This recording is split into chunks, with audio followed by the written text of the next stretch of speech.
what is a Death Knight? What level does it start at? It's a hero class, but what does that even mean? What we came to was that the Death Knight as a class, as a hero class, should have a heroic beginning.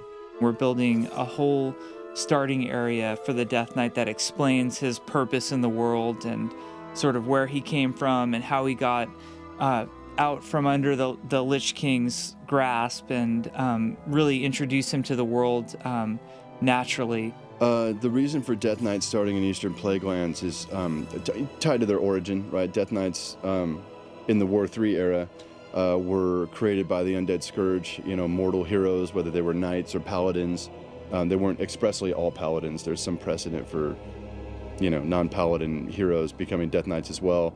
Were kind of lured to darkness, whether they were frustrated or, just kind of lost heart, or whether they were just disenfranchised and wanted power. Whatever the reasons were, a lot of these mighty dudes, wound up signing on with the Scourge.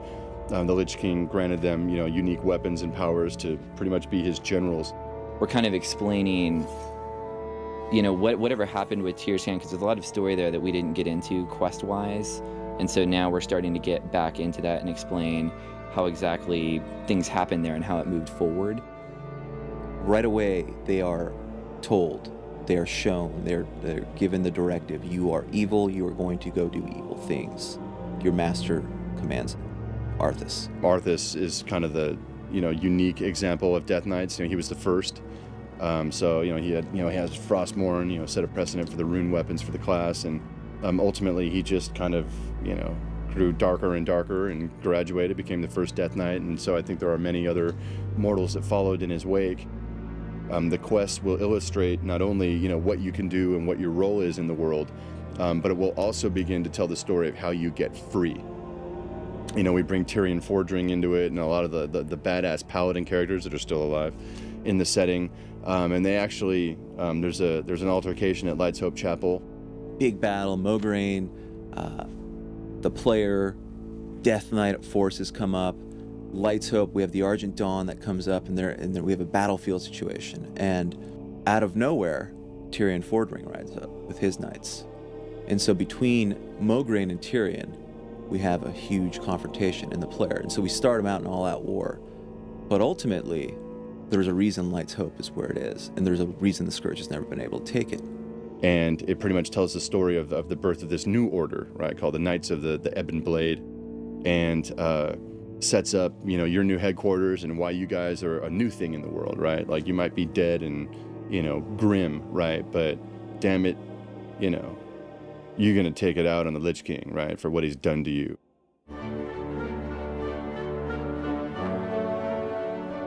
When we think of what character classes can be played by which races, we try to think of it as much as possible in terms of allowing as many as possible and then only kind of cutting out choices when we need to.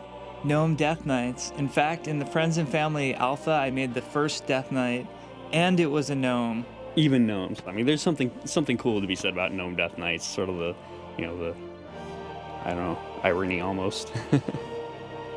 Well, the hero class, I'd say, sets up more of its background than affects its long-term gameplay. Ultimately, the Death Knight needs to be balanced against all the other classes that we have in the game. We've very deliberately set it up so that it's not more powerful than other character classes. Otherwise, what we'd see is every kind of veteran player playing a Death Knight. Kind of the phrase that we've used in terms of the hero classes is epic but equal. So epic in terms of how you obtain them, epic in terms of how they feel, but certainly not more powerful. One of our goals for the trees is to not have a tanking tree, to have some cool tanking talents in multiple trees so you don't feel pigeonholed. Like, oh, I took the DPS tree, sorry, I can't do your dungeon group, I can't tank for you. One of the reasons we kind of decided to do that is we feel like tanks are something that players often need. Players are often looking for tanks for an instance or tanks for any kind of a run. And in terms of the specific type of tank, we don't really have a tank that's specialized in spellcasters. I think when we start stepping on the warlock's toes or the shaman's toes or the warrior's toes, that's when we start to back off and go, well, how is this guy different? What's going to be cool and unique about him? So Death Knights have a whole lot of kind of class-defining abilities. Not only is their resource mechanic very different and inherently defines the class in a way that's different than others, they also have some spells that are very mechanically different than other classes. A great example would be the Death Grip that pulls enemies toward you. In addition, we have the ability to raise dead characters. So unlike the Druid's Combat Resurrection, the player that you're animating dead on, that you're raising dead on, is able to actually play as the ghoul. That should be a lot of fun because the ghoul has a host of different abilities. The ghoul can leap, the ghoul can stun, he can do a bleed attack, he can do his normal direct damage attack, he can huddle if he's taking a whole lot of damage to kind of, reduce incoming damage. He can even explode. So once you're kind of done playing the ghoul and you want to go back to getting yourself resurrected, might as well just suicide yourself and blow up and send ghoul parts flying everywhere. The thing I'm really interested in is the Death Knight. I can't wait to play that. The Death Knight. Death Knight. The Death Knight. Death Knight. I really want to play the Death Knight.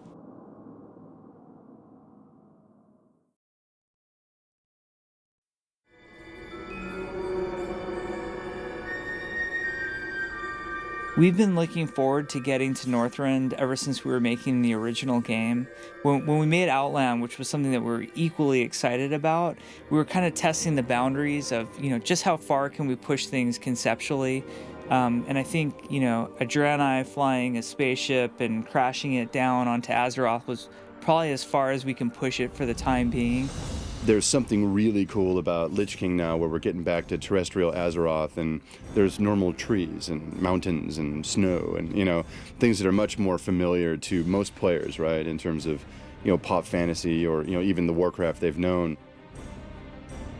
Our goal for Northrend was to make sure that it wasn't one massive white continent of snow. We really think that change up is important for players. It feels like a big reward when you get to change environments.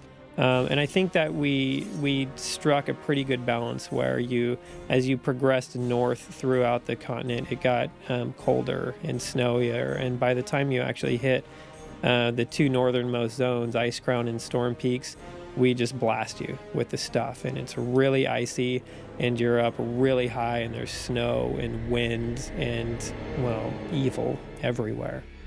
As you're leveling up in this expansion, you constantly have the choice of I'm not just gelling with this area. I think I'll go to Borean Tundra instead of Howling Fjord, or I'll go to Grizzly Hills instead of Dragonblight. There's a lot of choice that players can make.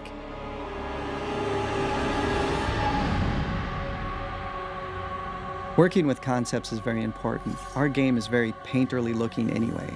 So when we start with a painting, well, that's the best place to start. We know that's what we want it to look like.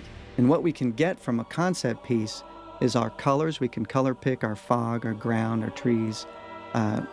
You have to have some kind of image in your head and with the colors and everything else on paper so you can duplicate this zone. It's an interesting way to work. Working with something that's been established like that, especially from a lore perspective, there's so much that we really have to make sure that we're staying true to. We always take into consideration, how is the player going to first see this place? Where are they going to step? How are they going to feel when they first see something new? When you're working with a 2D concept for an environment, you're not taking into account the space or how far those mountains actually are, and so it's easy to shade them light purple in your concept, but then when you get your fog color into the environment and it's interacting with the texture color on the mountainside, you always have that kind of that shift that happens where it's okay, it's not going to be exactly like the concept, but it's actually cooler because we can do this other thing, or we can push the fog out this distance, try to match that as much as possible. So really it's just, I think that's where being a 3D artist comes into play, where you have that knowledge of, okay, we know what we're shooting for, but there's all these tricks that we can use to get to that. And there's 6 people working on different things. There's one guy making a tree, another guy making a rock, another guy making a tile set, lighting, somebody making the watercolor. All of that has to look like it's cohesive in one zone, one kind of color scheme throughout, and the concept is going to be the thing, the anchor that everyone's going to come back to.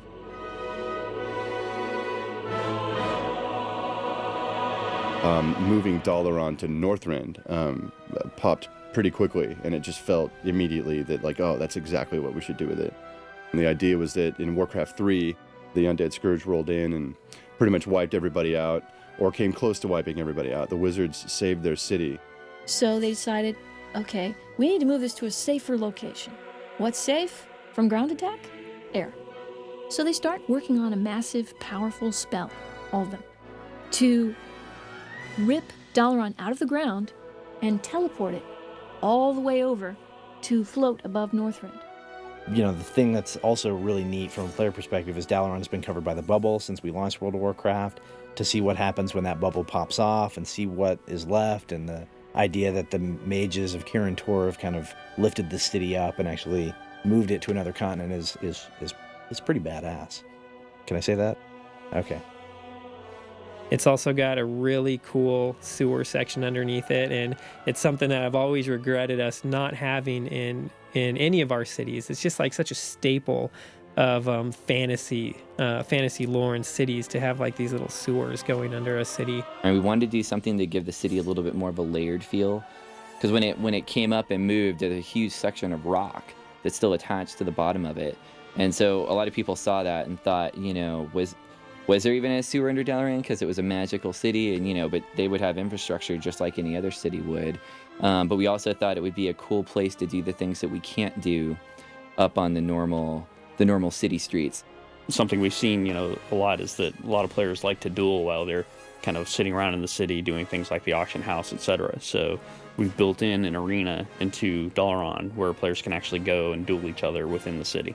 It's a little bit more of a fight club, a little bit of an underground type thing, and the sewer just fits perfect because it's a new thing we haven't done before, so we can have water on the ground. Basically, we're kind of thinking of it as like the wizard's drain, so they would pour alchemy potions and things like that down, and all that stuff kind of ends up down here.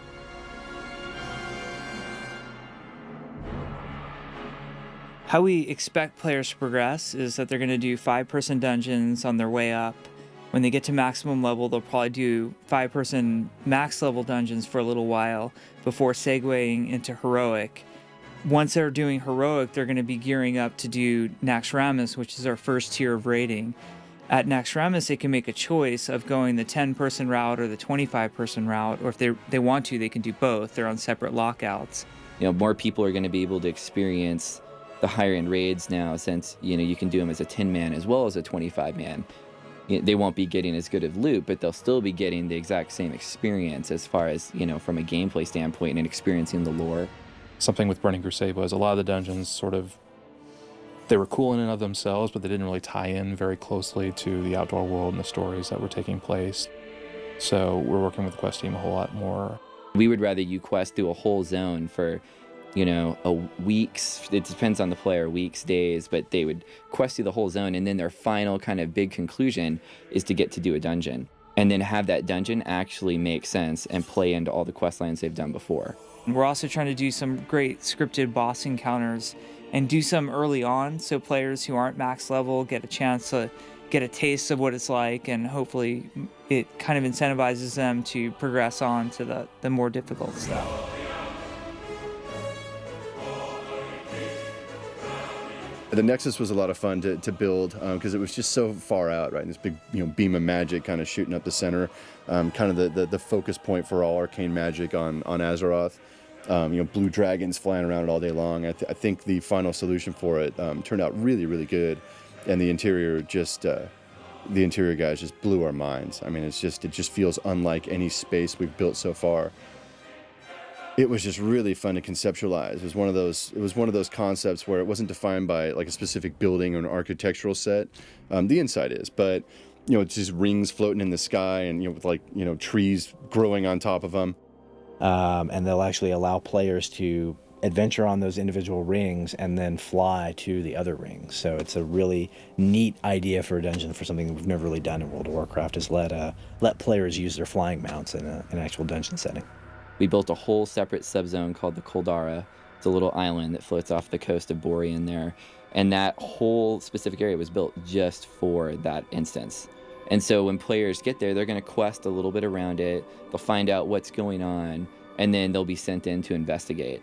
So when you go into the dungeon, shouldn't be a question of, just looking at what you need to click off the checklist to finish the quest. We would hope it would be more of, I want to finish this quest so I can find out more about what's happening and progress the story.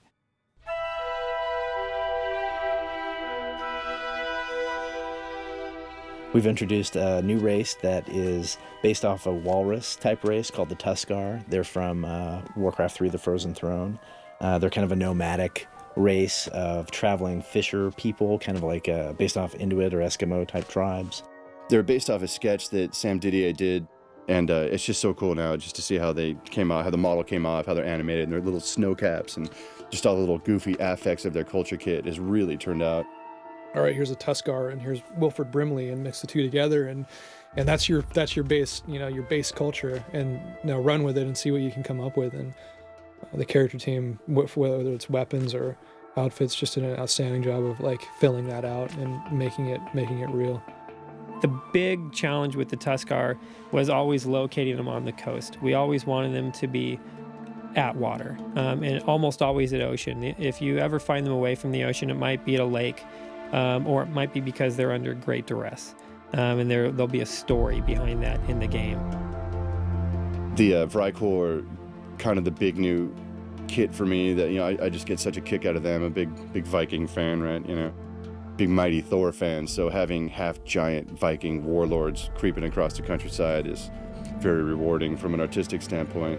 That culture fits so well with this expansion, just the northern vibe of those guys, and kind of the style of their architecture and their weaponry and all that kind of stuff just fits really well with icy northern environments. We had to keep changing up the buildings as we worked on them, as they became werewolves, and then Vikings, and then giants, and then giant werewolf Vikings, and then werewolf Viking vampires, and they kept changing and changing, and we tried to keep making the buildings relevant to what they were. They cared about the stuff that they made. They cared about their buildings, just like normal Vikings. You would see that everything was intricately carved, and it wouldn't just be a wood beam. It would be a wood beam that was carved into a dragon head that was then, had knotwork carved around it, and everything is detailed and ornate. The shapes of the Vrykul architecture really create interesting vistas, and as your far clip settles in, they just create the coolest like facades out there, across the landscape, giving it really gives Northrend its own kind of sense of uniqueness, at a cultural level. You should look really closely in the treasure room. There's something that the artist added to the room that's pretty neat. You just have to find it. You'll know it when you see it.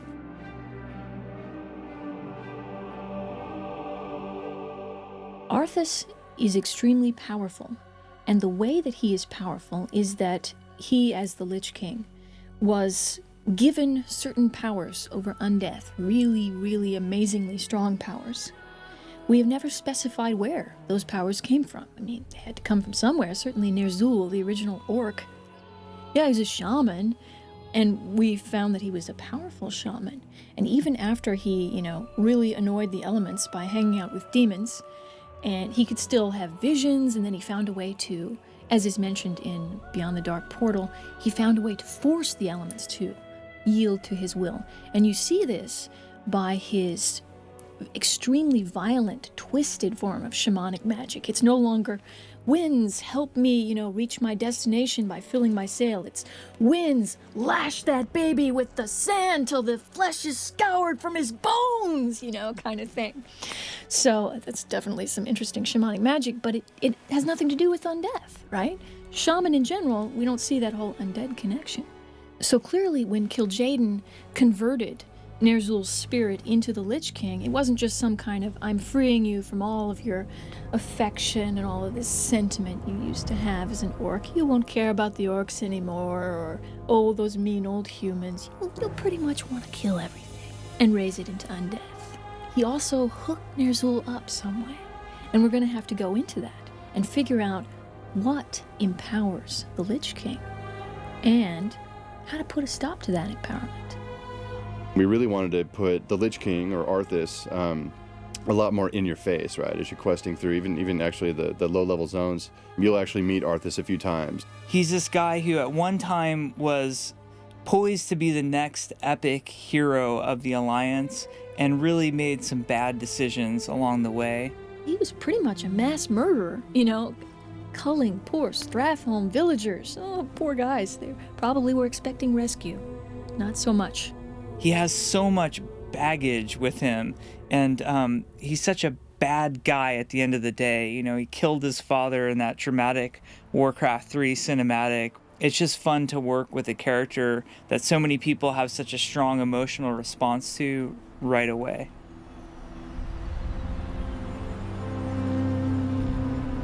We're trying to get a little more personal with the quests. Certainly with the idea of just meeting Arthas early on, and kind of, meeting some of these villains, seeing what makes them tick over the course of your questing experience. It makes the overall story, in the grand scheme, the villain you're fighting, a little bit more dimensional. We've added that missing element, that missing ingredient, which was put the story in, put the main story in. Tell us about Arthas, right? Tell us about the Lich King. Tell us about these things that are important and integral to the story. Don't make us have to, go to the spoiler sites or the fan sites and look up pictures of these kills or what have you. Put them in the story. There's a lot of new different quest types in this expansion, and ones in which we give you some of these vehicles that we've been building for our PvP areas. There's a great one actually in Dragonblight where you get a siege engine, and in the siege engine there's a little gnome who rides with you and 2 dwarves. So you're driving along, you drop off the gnome dismantles a Forsaken plague spreader, jumps back in, you've got these 2 dwarves shooting in the back, plus you have your own turret that you can control. So it's kind of something that players have never really seen before in a quest, but really fun. People are going to wonder what happened to Nessimwary after he moved from Stranglethorn. He went out to Nagrand. There's obviously he wouldn't stop there, right? He'll keep moving on to new areas. He tried to drive a boat in, and so we actually have an asset of a boat that was broken into 2 pieces, and one half of the boat is sitting on top of a waterfall, and the other half of the boat is washed up on shore, down below, and Nessimwary is there. Like, he actually tried to drive his boat in, and there was a waterfall, and it cracked in half, and he ended up down at the bottom. It's one of those quests that you ask anyone about, and they kind of remember it and know about it, and so I think it's going to carry on constantly. And then we'll have gnomish piggyback rides where we'll have these 2 gnomes, and then you can get on the back of one and your buddy can get on the back of the other, and we disarm you, and then it's just pure fist fighting.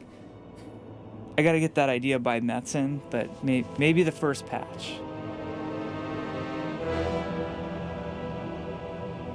So the achievement system is something that we're developing to give players sort of just a ability to kind of score themselves. How much have you accomplished in the World of Warcraft, and how do you put a number that, corresponds to that accomplishment? We plan to have achievements that are PvP based, achievements that are solo based, group based, really achievements for all different parts of the game. Because we really want it to be more about kind of like a pride thing, just sort of a way to show off, look at all the different things I've done in this game.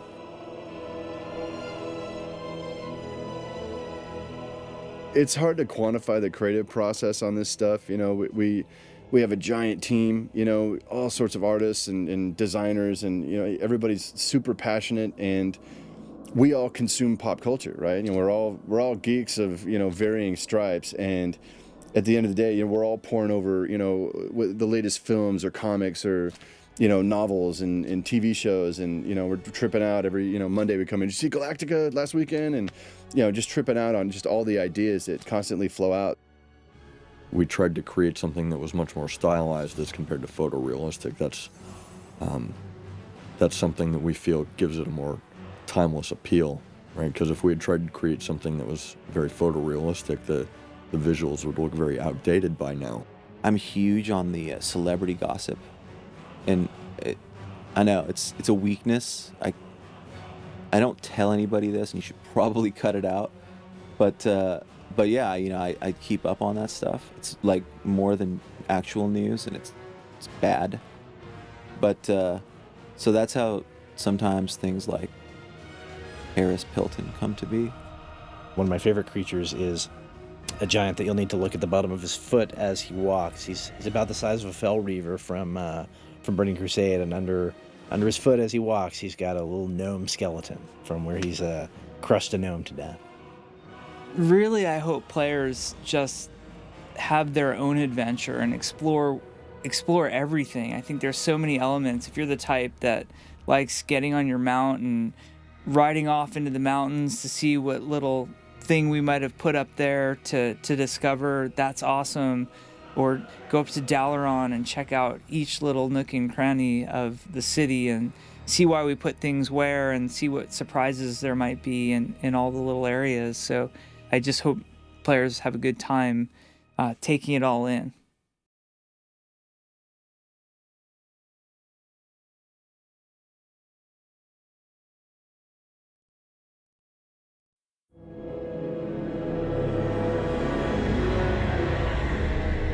Well, I think the first rule of music in a game is to enhance the mood and the setting and the story, but not to annoy people and not to have it run on and on incessantly. So we've worked really hard to create a system where the music doesn't play all the time. It kind of fades in out of the bed of sound effects and ambiance of an area. It's not going to grab your attention right away, and it's meant to sort of allow the player to form their own associations and their own relationship with the zone, the place, the experience. It's definitely a balancing act to make sure that we don't create music that's so foreground or so demanding of attention that we take away from the quest line you're on, or kill your ability to communicate with your buddies or what have you. There's a lot of synchronicity in the ideas we tend to have without even speaking. For instance, when we were first scoring Howling Fjord, Russell was preparing to do a recording session for some music for that, and I came out and he told me, oh, I'm going to record the uilleann pipes, the bagpipes. And I just come out to tell him, like, oh, I just wrote a thing for bagpipes for Howling Fjord. So there was sort of this, oh, we're on the same page.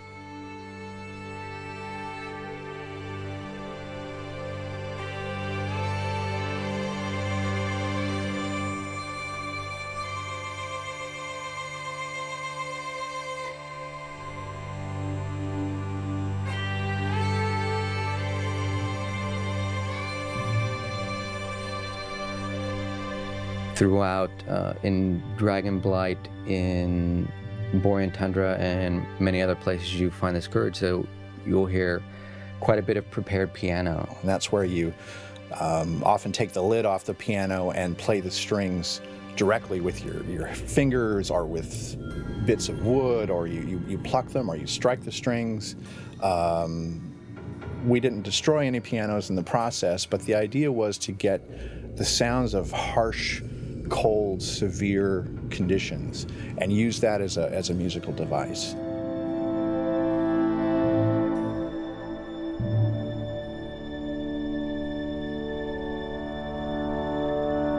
The concepts, the lore, the character, the races, that's always the primary mode of inspiration in the games. So whatever we can find out, whatever we can see, whatever we know about a particular area is completely crucial and influences just about everything. I always wind up visiting Evelyn and talking to her about what the backstory is for a given zone or a given race, because nothing in this game is in randomly. It all makes sense. And what's so cool is that there's always an answer, and it's usually pretty compelling, and somewhere in the thread of that story I will find something to hang my hat on musically.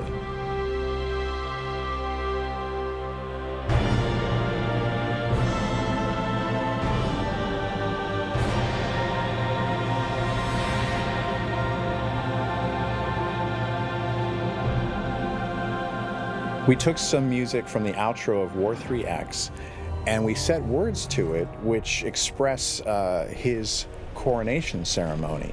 And we had it originally sung by a male tenor, and while we were recording it, we were watching the rough footage of the cinematic while it was going down.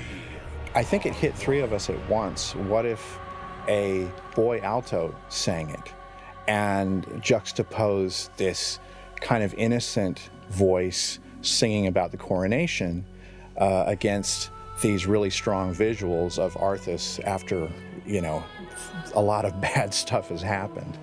And luckily, there's a real fine boys choir where we were doing this orchestral recording.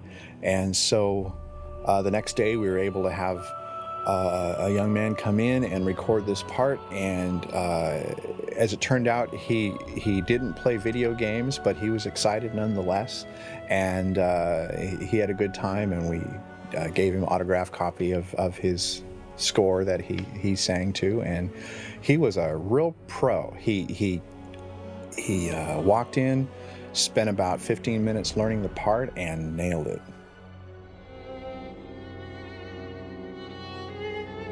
The one thing I wanted to convey with the ambience is you're entering an area that's very cold. In Borean Tundra, we wanted the ambience to sound more sparse and split and further out from you.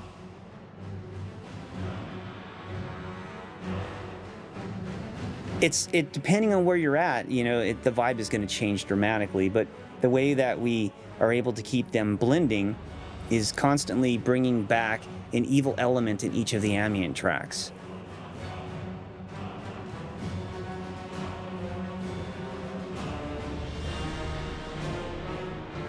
Unless a person is specifically attuned to listening to sounds, I don't want it to stick out. I want it to blend in seamlessly with the environment such that, you know, a person isn't running by and noticing everything that's popping out in the world, because that's incredibly distracting.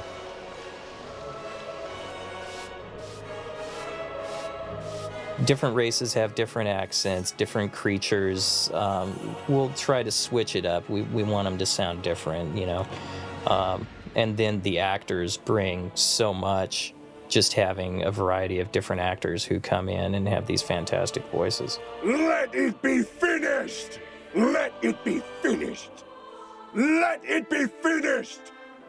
The guy who played Arthas, he's an uber geek, like the rest of us, which is great. You know, he plays the game. He's got a level 70 druid, but, you know, he's got his guild and everything else, and he's great. He's as excited about it as the rest of us who work here are, because he knows he's going to be going in there and playing through these missions, you know, that he's doing voices for. And of course, he's a hero to all his friends. One of the really cool things that we've been doing for Wrathgate, the new cutscene in WoW, which is also we've never done as well, is have cutscenes in World of Warcraft in general that happen while a player's experiencing part of a quest line, is we recorded a ton of people groaning and doing exertions, and all that battle chatter that you're hearing is actual Blizzard employees.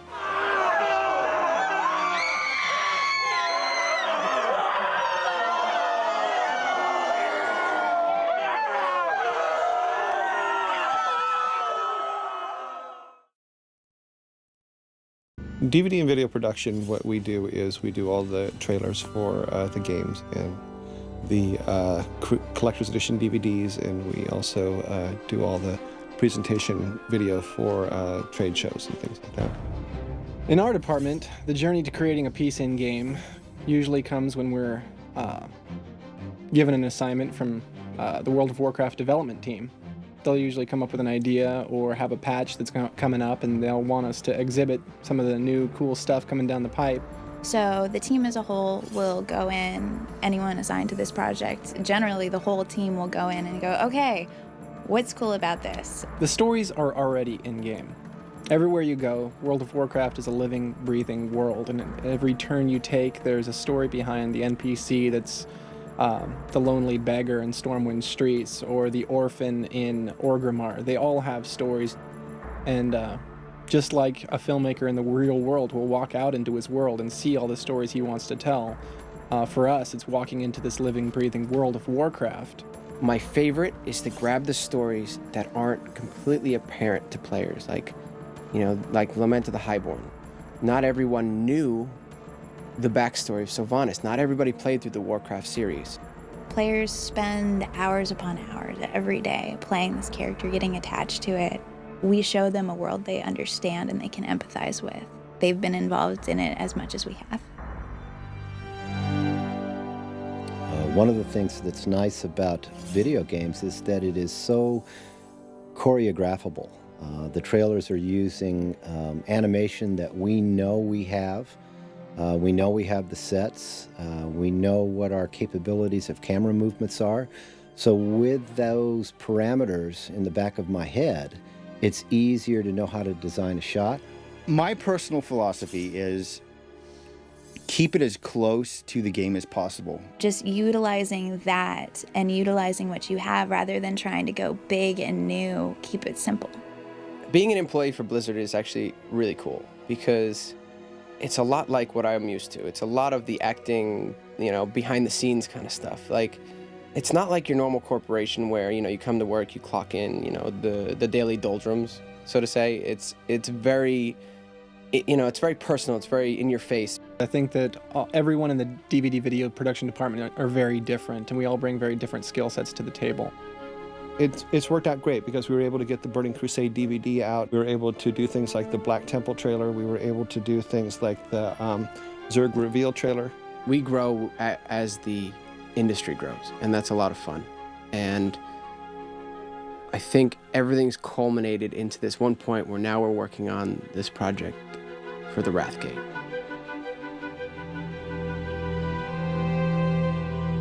When we started production on the Wrathgate, and we got through a couple script revisions, I sat down with David Durand, our storyboard artist, and we just started hammering it out. He'd sit on the desk and he'd say, "What's next?" And I'd describe a shot to him, and he would just do a quick wash of pencil flying on white paper, and when it looked good, we'd put that on the stack. When it looked bad, we'd crumple it up and throw it in the trash. One of the things that's nice about traditional storyboards, whether it be for movies, theme parks, or video games, is that using marker comps and drawing is still one of the fastest ways to get the job done. It lets you compose with the director, get an idea up on the wall quickly without having the team immersed in hours and hours of investigating what the shot will be. You can see what it's going to be on the wall. We featured a lot of the new lighting tech, a lot of new vehicle tech. We have at one point, we have a large giant who's using an Alliance player as a weapon, and he's beating down his friends and tossing them in the back. It's been 4 years. This is the second expansion. Where did this come from? Most of the players play from a third-person point of view where the camera is actually hovering over their character. Well, with this in-game cinematic, it takes you down to the front lines standing right alongside the world's heroes. Well, it's a very daunting task to be given the responsibility of creating a video with a character like Arthas, where people's impressions of Arthas are some of these cinematics that they've fallen in love with over the last few years, of Arthas walking in and slaying his father. That's what we're pitted up against, essentially, whenever Arthas opens his mouth and speaks these powerful lines that everyone wants to hear from him. But I think in the writing process, when we were going through script revisions for the Wrathgate cinematic, it was very apparent the whole time that the minds were rooted in Warcraft 3. And making the Wrathgate an in-game cutscene really allows us to push a lot of buttons that you really can only do with cinema. We want to show the beauty that is the world that our developers have created.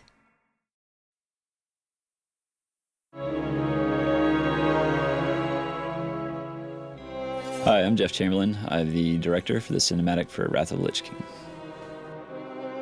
For Wrath of the Lich King, we decided to go along with a more story-driven cinematic. The reasons for that were actually a few different reasons. One is production costs. It actually costs a lot more to do a montage because there are multiple characters, multiple scenes, multiple lighting scenarios. More of a driving factor was the fact that we wanted to really tell this story with this character. Arthas is an old character from Warcraft 3, for those that are familiar with that. And we just really wanted to tell a little bit more of his story. For the Wrath of the Lich King, we decided to use Arthas' father, Taranis, as the voiceover. The reason for that is there's some old drama between the two of them. Tyrannus was Arthas' father, obviously, but he sent him out to do a few tasks. Arthas got corrupted in the process, came back, killed him, took over the kingdom. Using Tyrannus' voice was actually the idea of one of our editors here. We thought that it was a great idea because it really played off the relationship between father and son and how the son became exactly opposite what the father intended for him to.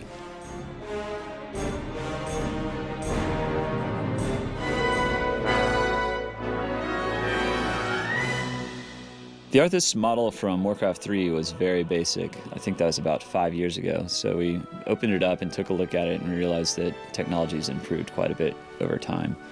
To visualize what the new Arthas would look like, we went through a concepting phase. We would draw on top of the old version, bringing out more detail in areas that needed it. For instance, the skulls on his armor, we added a ton of new detail to it.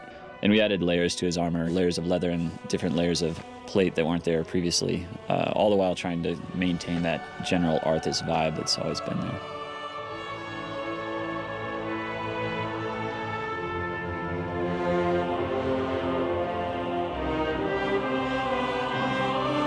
One of the more difficult things to do in CG is to create realistic-looking hair that moves realistically and renders realistically. We have a department specifically made for simulating hair and cloth.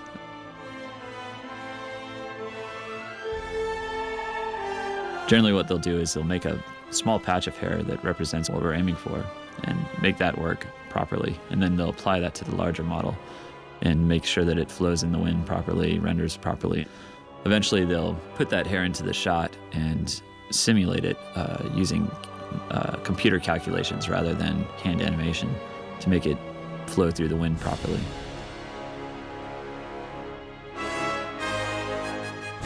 Not only does our modeling department handle all the models, they also handle all the surfacing that occurs on the model, how light interacts with the surface, whether it's reflective, whether it's matte, whether it has a speck hit on it, or various parameters that make the character look as it does. For instance, on skin, there's a parameter called subsurface, which is basically the calculation of light bouncing through the surface rather than bouncing off of it.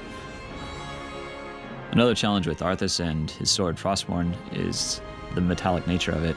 It's always a fine balance there to get it reflective enough, but not overly reflective. If it's overly reflective, it will seem too CG, and if it's not reflective enough, then it ends up looking dull and stone-like.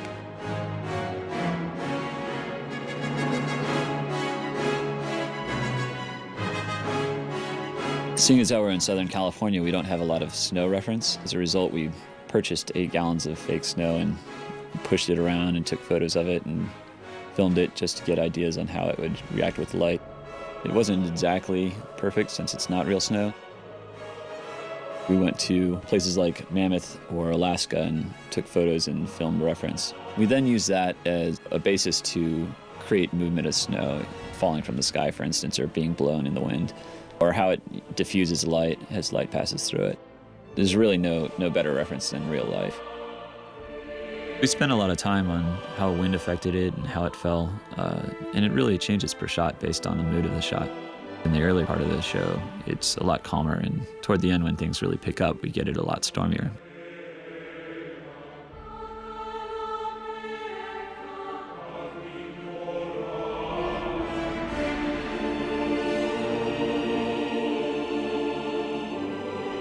When we started this process, we were trying to follow the format from the previous cinematics where it would show a montage. And one of those ideas that we had was to have Arthas raising this hugely epic frostworm. That really stuck with us, so we kept going back to that idea and adding to it and adding to it. And eventually we realized that that one overshadowed all the other ideas we had. So we went along that path and created a singular storyline based around this awesome dragon.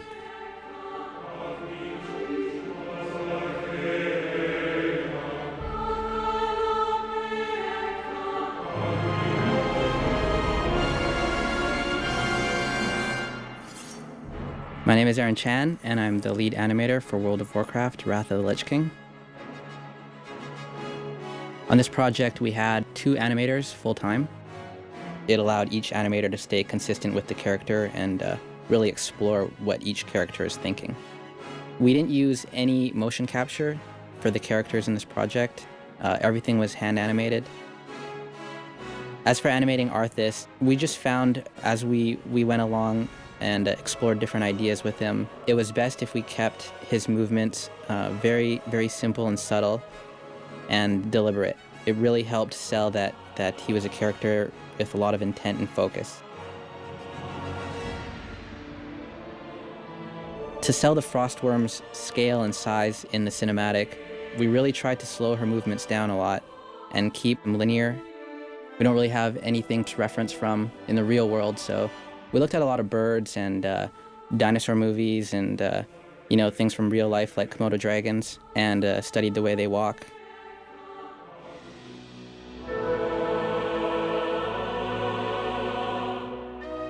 We knew that animating a whole undead army would be quite challenging. How we decided to tackle this problem was we started off by animating about a dozen different animations. We then duplicated these animations across a large number of undead soldiers, and we offset their animations and scaled a few keys, made some things different so that each undead character would have a little bit of their own unique personality. We brought in professional actors, and we had other animators and people in the department act out undeads cheering and turning. Ultimately, it was best if we just kept things subtle so they could read on the screen.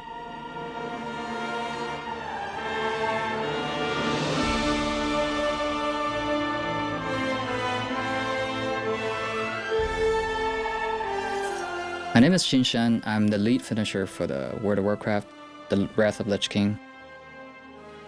So I'm going to briefly talk about the finishing team, what we do at Blizzard Cinematic Department.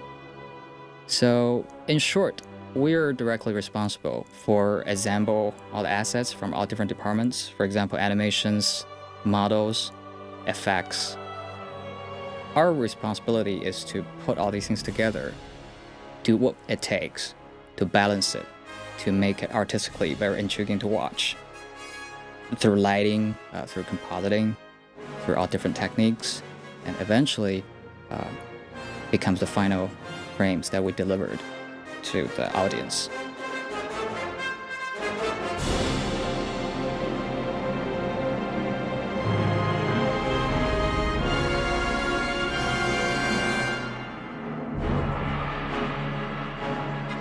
So in terms of the effects for the dragon, we know from the beginning the effects for the dragon will be probably one of the most daunting and exciting effects that we'll ever created for the whole piece. The director and the 2D concept artist first sit down and do a lot of 2D concept work, try to mock up the look of the effects and the dragon. Then once that's done and approved, we give that concept to the effects team, and they will basically try to reproduce that look in the 3D world, but in motion. And the effects team did all sorts of tests working with millions of particles to try to make the dragon effects looks as exciting as possible.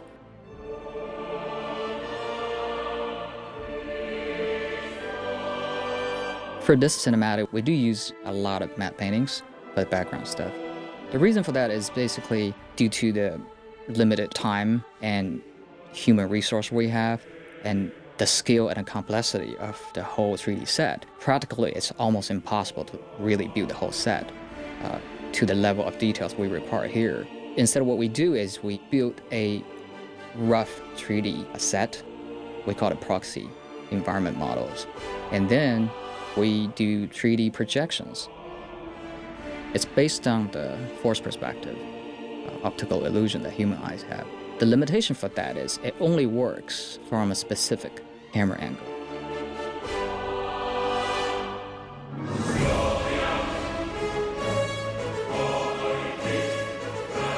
The way we are doing things here in terms of putting a shot together could be roughly break down to 3 big groups. One is the character, all the layers related with the character.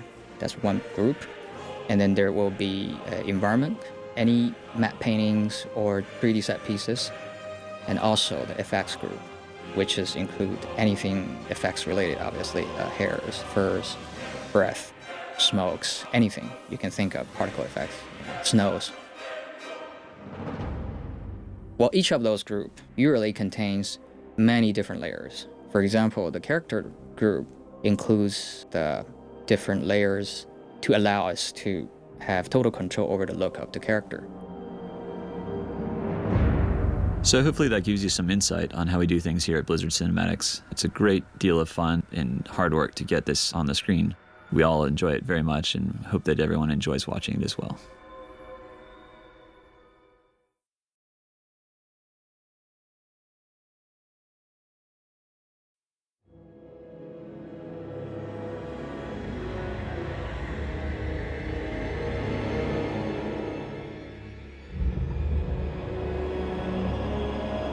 My son, the day you were born, the very forests of Lordaeron whispered the name Arthas.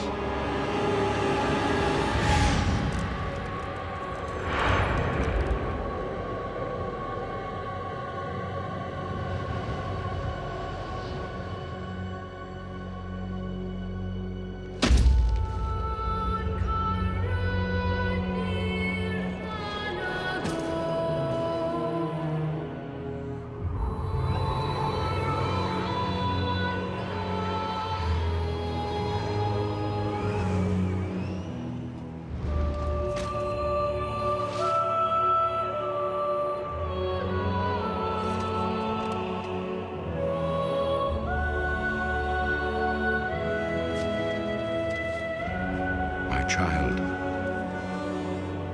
I watched with pride as you grew into a weapon of righteousness.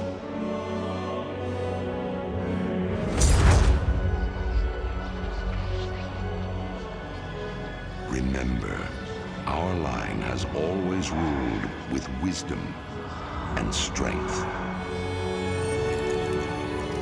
And I know you will show restraint when exercising your great power.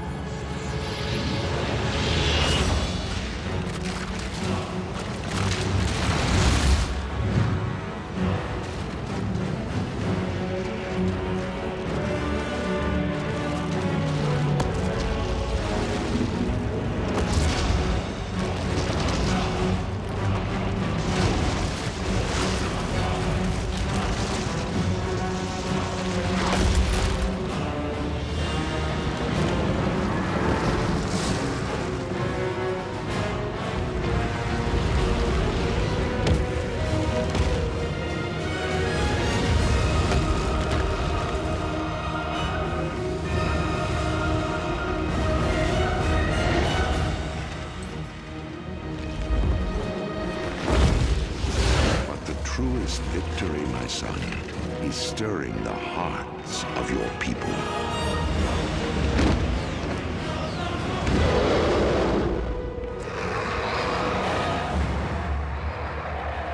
I tell you this, for when my days have come to an end, you shall be king.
Bye.